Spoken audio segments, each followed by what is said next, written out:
자, 이제 우리는 의사교류 방식에서 상보적 의사교류를 생각을 했습니다. 자, 그러니까 이 상보적이라는 것은 서로 이렇게 보완적이라는 거예요. 자, 그래서 이런 의사교류가 있다. 그 다음에 이제 교차적 의사교류가 있어요.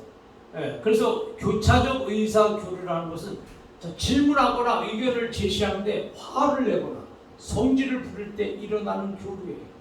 그러니까 어떤 질문하고 또 의견을 제시할 때 화내고 말이에요. 그 다음에 이제 성질을 막 부리는 그런 사람 있잖아요.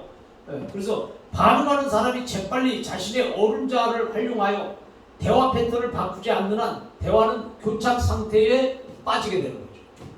그래서 결국은 뭐냐면 어떤 이야기를 하고 어떤 의견을 내놓고 무슨 그 얘기를 어떤 할 때에 사람이 편안하게 얘기를 해야 되고 또 이렇게 자연스럽게 얘기를 해야 되는데 막 어떤 감정을 가지고 막 이렇게 막 공격적인 것처럼 또 그 다음에 이제 화내면서 그 다음에 자기 성질 거기다 다 얹어서 막 이렇게 의사표시를 하는 사람이 있다 이 말이에요. 자, 그렇게 되다 보니까 이게 교착 상태에 빠지는 거야. 왜냐하면 상대방이 이해를 했을 때는 저 사람은 저런 사람이라 해서 이해를 하지만 그러나 모든 사람이 그러한 사람을 다 이해하는 게 아니잖아요. 그렇기 때문에 이해하는 사람이야 뭐 넘어간다 치더라도 이해하지 못하는 사람이 더 많게 되는데 그 사람들에게 어떻게 그 대화가 잘 되겠어요? 그러니까 어떤 대화를 해도 막 교착 상태에서 계속 빠지게 되고 해결책을 찾지 못하고 그것이 또 계속 이렇게 이어지는. 자, 이렇게 되다 보니까 결국은 어떻게 되겠어요? 이렇게 한쪽이 상처를 받죠. 자, 그래서 한쪽이 상처를 받고, 그러니까 서로가 이게 대화를 유순하게 하고 서로 이해하고. 대화라는 게 뭐예요? 대화라는 게 서로 그 의견을 주고받는 거잖아요. 그 의견을 주고받는데 내 의견과 상대방 의견이 서로 다름을 이해해야지. 그러니까 서로 다름을 이해하는 것을 우리가 대화를 통해서 어떤 이게 조절이 돼야 되는데 이것을 조절을 못하고 막 거기서 자기 감정을, 자기 생각을 일방적으로 생각을 한다면 상대와의 이 배려가 없기 때문에 이것이 결국은 하나의 독선적이 될 수 있고 싸움이 일어나고 다투게 되고 거기서 교착 상태에 빠지게 된다는. 자, 그래서 그렇게 되면 한쪽이 당연히 상처를 받죠. 그 상처를 받거나 화가 나서 서로 이해가 되지 않는 상태에서 대화는 단절되게 된다. 자, 그러면 오늘 여러분들이 인생을 살면서 나는 사람을 만날 때에 내가 그 사람에게 희망을 주는가 아니면 그 사람에게 상처를 주는가. 자, 이런 거를 한번 생각해 보세요. 여러분이 사람을 1시간을 만났어. 그러면 1시간을 만났을 때 그 사람에게 정말 내가 희망을 줬는가 아니면 상처를 줬는가 아니면 이것도 아니고 저것도 아닌가. 자, 우리가 만남이라고 하는 것은 물론 그냥 뭐 이렇게 교제라는 것은 있겠지만은 그러나 내가 어떤 사람을 만났을 때에 뭐 좀 이렇게 그 특별한 만남이라고 하는 게 뭡니까? 나에게 이익이 되고 또 나에게 어떤 동기부여가 되고 나에게 어떤 희망이 되고 또 내 삶에 어떤 도움이 되고. 자, 이런 것들이 이제 특별한 만남인데, 자, 그런 특별한 만남이 없이 그냥 일반적인 얼굴 보는 그런 만남은 그 생산적이지 못하다 이거예요. 자, 그런데 지금 여러분들이 이 수업을 받는 여러분들은 일생 동안에 과연 많은 사람을 또 만나게 될 것입니다. 자, 그럼 만나게 되는데 내가 그 사람에게 어떤 영향을 주는가? 내가 이번 만남을 통해서 그 사람에 어떤 영향을 줄 것인가? 또 영향을 그냥 내가 또 받을 것인가? 아니면 영향도 주지도 않고 받지도 않을 것인가? 자, 이렇게 생각을 하면 그 만나라 마나한 사람이 있죠. 자, 인생에 보면은 우리는 3가지 사람이 있어요. 꼭 만나야 될 사람이야. 만나야 할 사람. 이 사람은 반드시 만나야 되죠. 꼭 만나야 돼.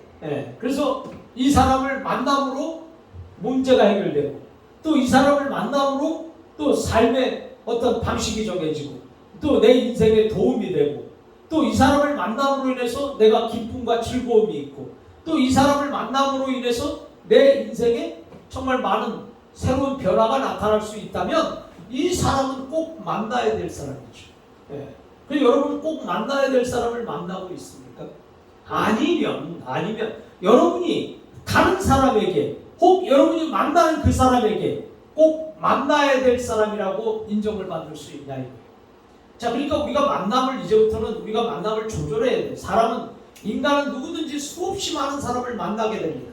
자, 수없이 많은 사람을 만나게 되는데 그 만나는 사람들 중에 그 많은 사람들이 나를 생각할 때 그 사람들 마음속에 내가 나를 꼭 만나고 싶은 사람인가, 아닌가, 그거를 한번 생각을 해보란 말이에요. 그 다음에 두 번째는요, 만나나 마나한 사람이 있어. 만나나 마나한 사람. 자, 이 사람은요, 만나도 되고 안 만나도 돼. 예, 그래서 만나도 그렇고, 안 만나도 그렇고, 예, 그냥 만나나 마나 한 거야. 영향을 주지도 않고 받지도 않는 거죠. 예, 어떻게 보면 만나나 마나한 사람은 이건 어떻게 시간 낭비일 수도 있는 것이고, 예, 물론 사람은 혼자 살 수 없기 때문에 대화를 하면서 살아야 되기 때문에 만나야 되겠지만, 자, 이런 만남이 계속 이루어지고 그 사람의 만남이 다 이런 만남이라고 하면 이 사람은 얻어지는 게 없는 사람이죠. 네. 그래서 만나나 마나한 사람. 자, 여러분이 사람을 만날 때 많은 사람들이 여러분을 볼 때 여러분이 누구냐 이렇게 말했을 때 꼭 만나야 될 사람이다 이렇게 돼야 되는데, 그 사람은 만나도 되고 안 만나도 되고 그렇다. 그러면 여러분이 만나야 되는 이 이유가 참 이렇게 좀 한번 돌이켜봐서 생각을 봐야 되지 않을까. 자, 그런 생각을 해요. 자, 그 다음에 이제 세 번째는 만나지 말아야 될 사람이 있어.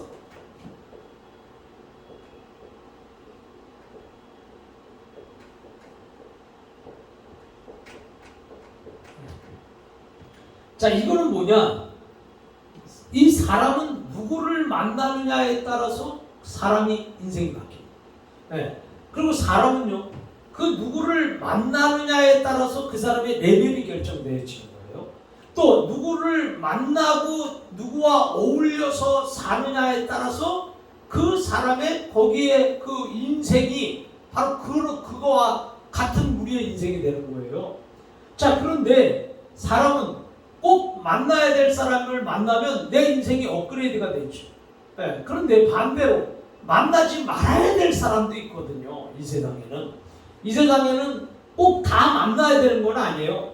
인생에 있어서 만나지 말아야 될 사람도 있다. 자, 그런데 그 사람이 만나지 말아야 될 사람을 만났어. 잘못 만난 거죠. 그 잘못 만나서 인생이 망가질 수도 있고, 또 인생이 허무할 수도 있고, 또 사기당할 수도 있고, 또 실패할 수도 있고. 자, 그래서 사람은 누구를 만나느냐에 따라서 그 사람의 인생이 굉장히 영향을 받기 때문에 중요한 것이다. 그래서 누구를 만나느냐, 그거는 인생에서 가장 중요한 과제다 이거예요. 네. 그래서 여러분 지금 누구를 만나고 계십니까? 여러분이 지금 같이 어울리고 있는 그 사람들의 무리는 어떤 무리입니까? 지금 여러분들이 가장 많이 만나는 그 사람들의 종류는 어떤 종류의 사람들입니까? 자, 이런 것을 한번 여러분이 생각을 해보세요. 예. 자, 그래서 사람은 만나지 말아야 될 사람도 있어요. 예. 그래서 만나지 말아야 될 사람 때문에 인생의 실패라는 게요, 사람의 실패라는 게 간단해요. 실패는 만나지 말아야 될 사람을 만났기 때문에 실패하는 거고, 성공이라고 하는 것은 꼭 만나야 될 사람을 만났기 때문에 성공하는 것이다. 예. 그럼 성공도 실패도 아닌 사람은 만나나 마나한 사람들을 만나고 다니는 거죠. 자, 그래서 우리는 이것이 우리가 굉장히 중요한 것이다. 예, 그래서 여러분들은 내가 꼭 만나야 될 사람이 있듯이 여러분은 다른 사람에게 꼭 만나야 될 사람인지, 요거를 한번 생각해 보라요.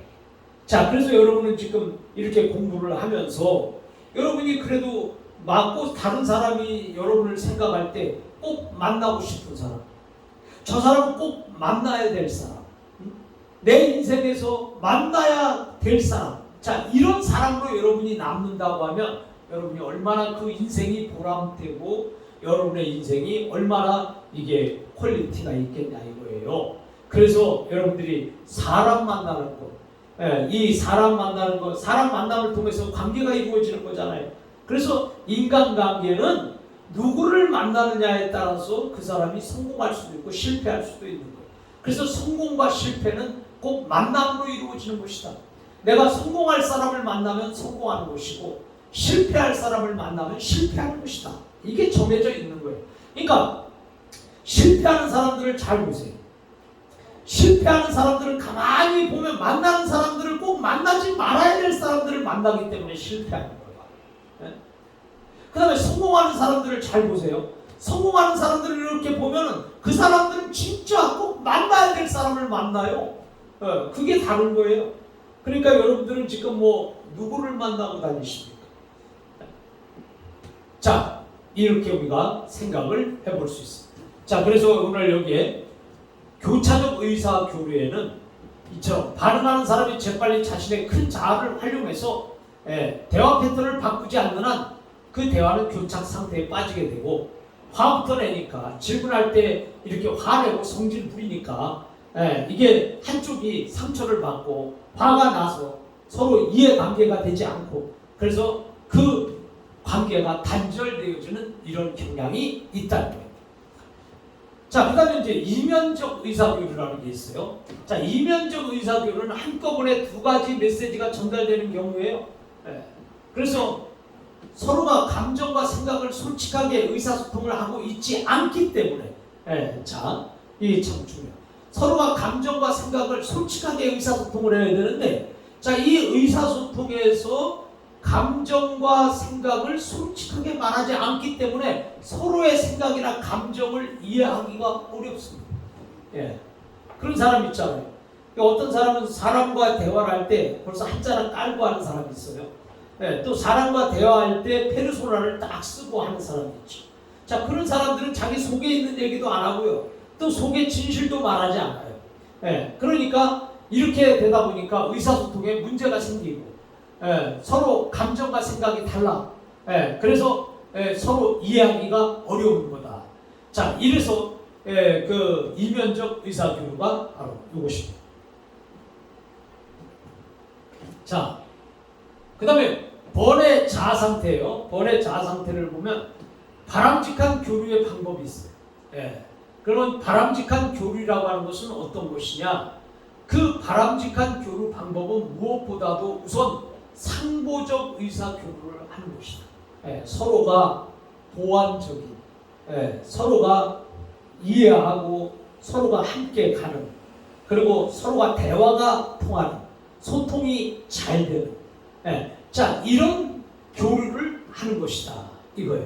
그래서 그러려니까 솔직해야 되고 그 다음에 진실해야 되고 페르소나가 없어야 되고 사람과의 이 대화가 통한다.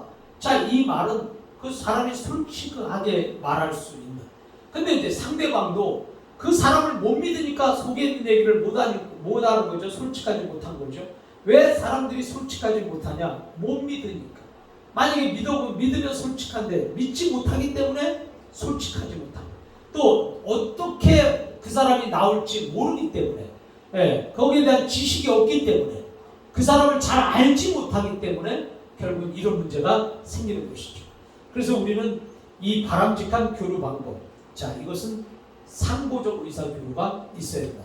상보적 의사교류를 아까 다시 한번 볼까요? 상보적 의사교류를, 자, 요거예요.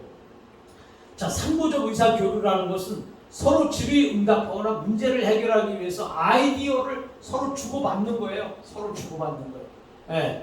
그래서 이런 의사교류는 반응이 적절해요. 그 다음에 기대된 것이에요. 그래서 서로 간에 대화가 부드러워요. 그리고 계속 진행돼요. 그리고 상호 간의 감정과 사고의 교류가 이루어져요.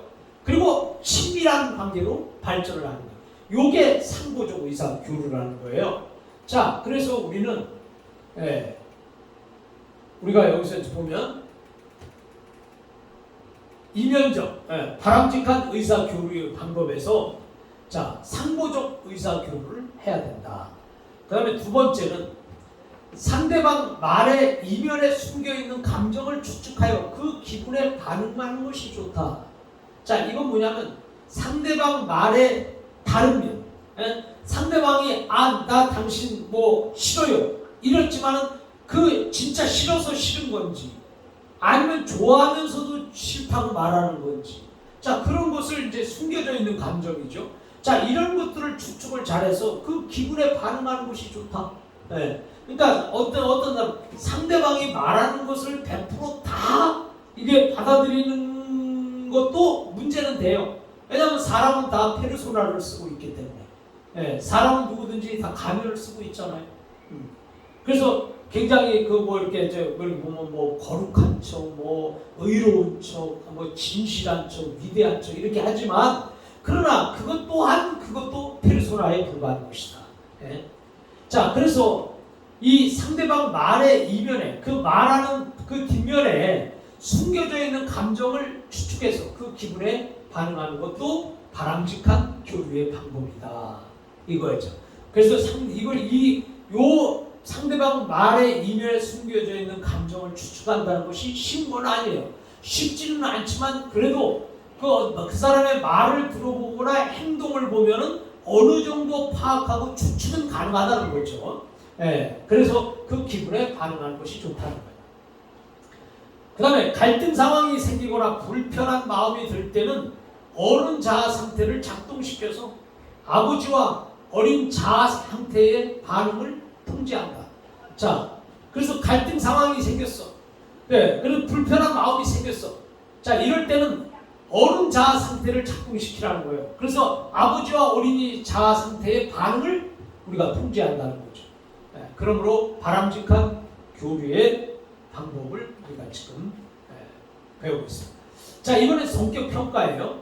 자, 성격 평가 도구의 준거에는 표준화가 있어. 주로 평가 도구가 갖추고 있는 기준에 대한 것이고, 검사를 시행하기 위해서 가지는 절차 혹은 조건의 일관성 혹은 동일성을 갖추고 있는 것을 말한다. 그래서 표준화.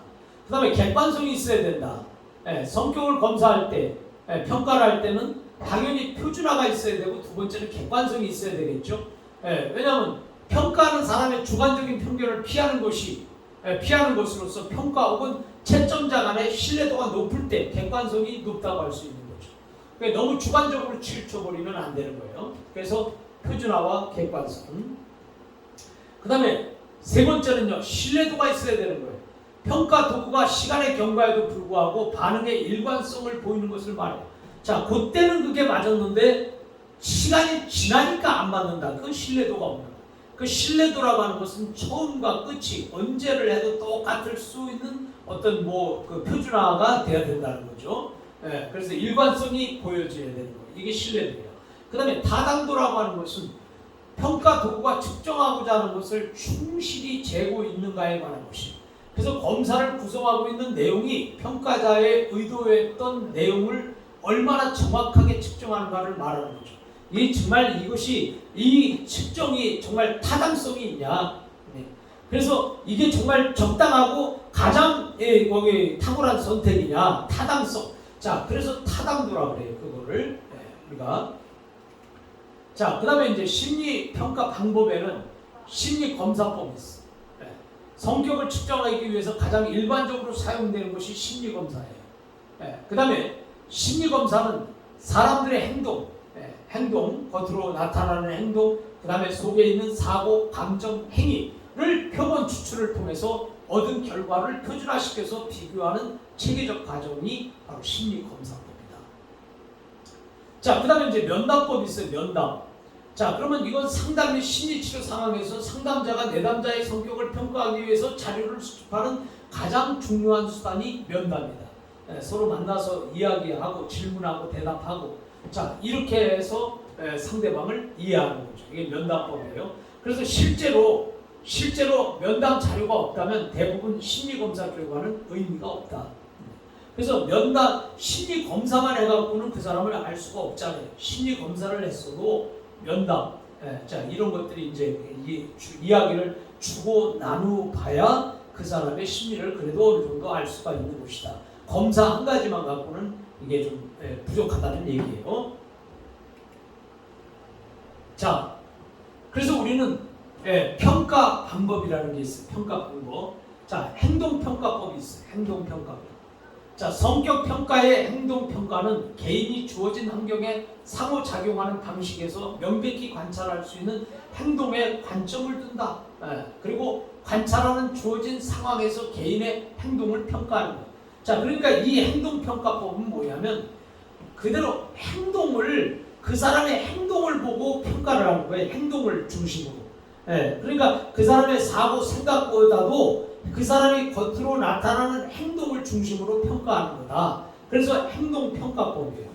그래서 사람은 그 사람의 행동이 그냥 바로 나와지는 것이 아니라 그 사람이 한 행동을 하기 위해서는 자, 생각이 이 생각이 행동을 해요.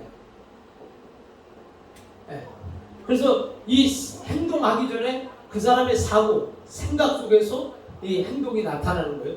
자, 이 행동이 계속해서 이게 반복이 되면, 행동이 반복이 되면 이 반복을 통해서 습관이 된단 말이에요. 그 사람의 습관. 자, 습관이 되죠.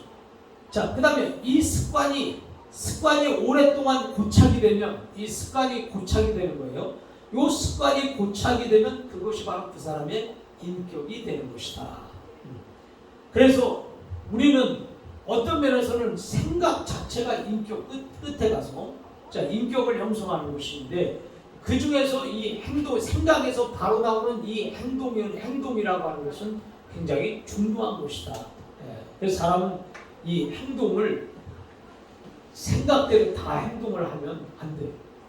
그래서 때로는 이 행동을 내가 좋은 행동 또 좋은 내가 액션 이런 것을 만들기 위해서는 생각을 건전하게 생각. 그래서 사람은 자기 생각을 컨트롤하고 또 생각을 리드하고 또 생각을 통제할 수 있는 그런 사람이 돼야 된다. 그래서 상황에서 개인의 어떤 상황이 딱 벌어졌을 때 개인의 행동을 우리가 평가하는 그것을 행동평가법이라고 말합니다. 자, 우리는 이제 이렇게 보면서 지금까지 우리가 이 성격을 지금까지 잘 배웠어. 그 성격의 여러 가지 유형을 배우고 또 성격에서 사람들이 자, 그러면 성격이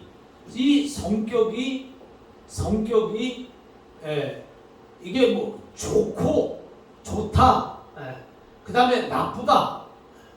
자, 어떤 성격이 좋다, 어떤 성격이 나쁘다 이렇게 말할 수는 없어요. 그래서 우리가 이 성격은 아까 초절에 얘기를 했지만 40%. 자, 40%는 유전이에요. 유전으로. 그 다음에 또 40%는 인생에 살면서 자기의 경험이란 말이죠. 자, 그러면 20%는 여기서 이게 뭐 정확하게 하지 못하는 어떤 뭐 측정의 오차로 봤을 때, 자, 결국은 40대 40이란 말이에요. 자, 그러면 이 오차를 뺐을 때는 50%를 우리가 생각을 해보면, 자, 인생이라고 하는 것은 내가 성격을 50% 유전을 가지고 태어난다. 자, 그런데 50% 유전을 갖고 태어나는데 아직 50은 내가 실제적으로 내 환경에서, 내 인생에서, 과정에서 만들어지는 것이다. 자, 이렇게 하니까는 그 사람의 어떤 성향에 따라서, 환경에 따라서 성격은 굉장히 영향을 주고받는다는 거예요. 자, 그렇기 때문에 여러분이 이 성격을 여러분이 바꿀 수 있냐? 여러분이 바꿀 수도 있어요. 왜냐하면 아직 50은 환경을 통해서 만들어진 거잖아요. 자, 그렇기 때문에 여러분들이 이렇게 그 성격을 이렇게 그 좋은 성격, 나쁜 성격이 있다 이렇게 말하는 것보다는 이 성격을 어떻게 관리를 잘하냐?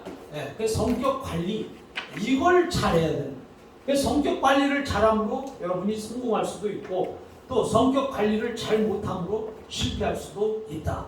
그래서 성격제 우리가 심리를 생각할 때 사회나 성격에서 여러분이 성격의 정말 컨트롤을 잘하고 또 여러분의 성격을 또 유하게 만들고 또 모든 사람들과 함께 할 수 있도록 이런 좋은 성격을 만들 수 있습니다. 노력하면 다 됩니다.